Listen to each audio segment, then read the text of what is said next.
Welcome to this explainer. Today, we're going to dive right into the architectural blueprint of global sustainability. We're talking about a massive 1992 framework that quite literally laid the foundation for the world we live in today. If you've ever heard the term Agenda 21 floating around and wondered what exactly is inside this giant United Nations document, well, you're absolutely in the right place. So let's jump in and unpack the framework that completely changed how the world approaches development. Right out of the gate, let's clear up a super common misconception. That 21 in the name, it simply stands for the 21st century. It's not a secret code or anything like that.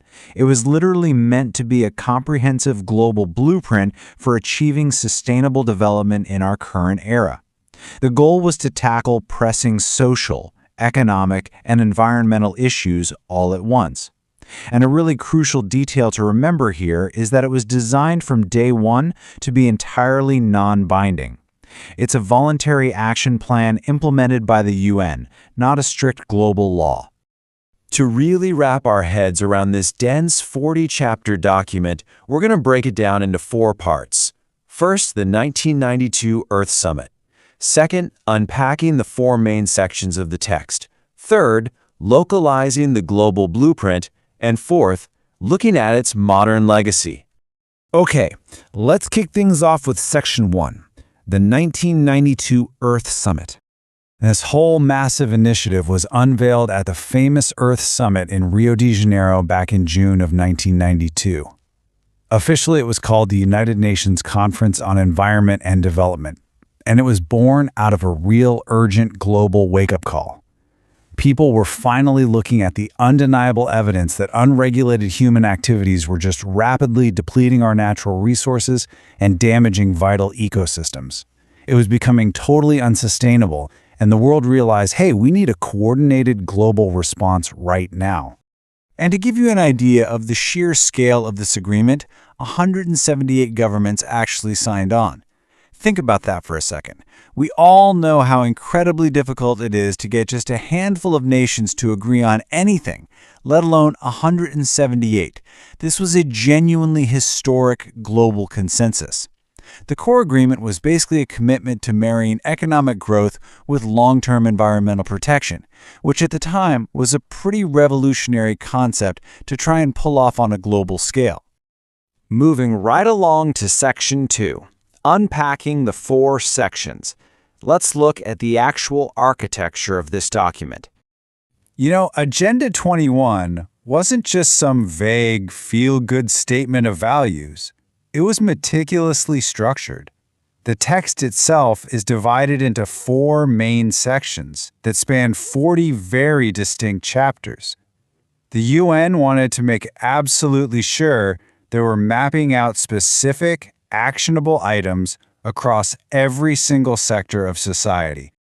So, let's break down this framework. Section 1 tackles the social and economic dimensions, things like combating poverty, shifting how we consume things, and factoring population demographics into city planning. Then that builds right into Section 2, which is all about conservation and management of resources. We're talking atmospheric protection, saving fragile ecosystems, and dealing with toxic waste. Then Section 3 shifts the spotlight entirely to people. It specifically aims to empower major groups: women, youth, indigenous peoples, NGOs, and businesses. And finally, Section 4 is the practical toolkit. It lays out the means of implementation through financial mechanisms, tech transfers, and legal instruments to actually bring those first 3 sections to life. When you look at the actual structural layout directly from the source text, it hits you that they weren't just focusing on planting trees. They were looking at the entire puzzle: the economy, human demographics, marginalized groups, international finance. It was engineered so that absolutely every part of society had a role to play in sustainable development. Which brings us to Section 3, localizing the global blueprint. Now, you might be wondering, how does a giant international treaty signed by 178 governments actually affect you in your neighborhood? Well, the answer is tucked away in Chapter 28 of the document.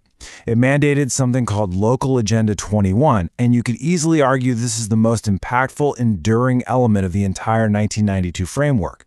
The architects clearly knew that high-level international treaties usually fall flat without boots on the ground.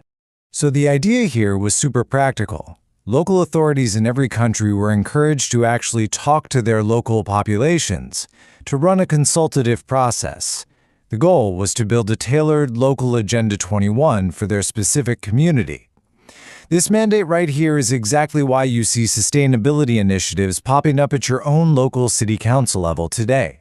The core philosophy was simple but brilliant. Global sustainability is literally impossible unless you address operational and behavioral issues right there at the grassroots level. Finally, let's zoom back out for Section 4, the modern legacy. Now, to be completely fair and look at this objectively, we have to note that Agenda 21 definitely had its critics. Because the framework was entirely non-binding and voluntary, a lot of people pointed out that it suffered from some seriously slow and uneven implementation timelines. Progress relied heavily on the political will of individual nations, and as you can imagine, that will varied wildly from country to country.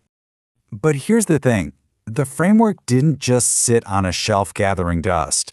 It constantly adapted to new environmental threats and changing global dynamics. Just 5 years later, at Rio+5 in 1997, the UN openly acknowledged that progress was patchy and emissions were still going up. By the 2002 Johannesburg Summit, they integrated targets with the Millennium Development Goals. Fast forward to Rio+20 in 2012, and the conversation shifted toward building a green economy. And then, in September 2015, Agenda 21 was effectively upgraded into the highly recognizable Agenda 2030. That's what gave us the 17 Sustainable Development Goals, or SDGs, that completely define international policy today.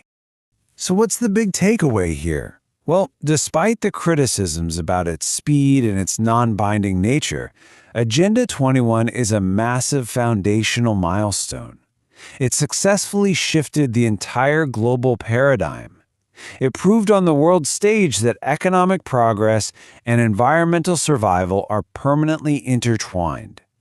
Practically every modern international climate agreement and development framework traces its DNA straight back to this landmark 1992 text.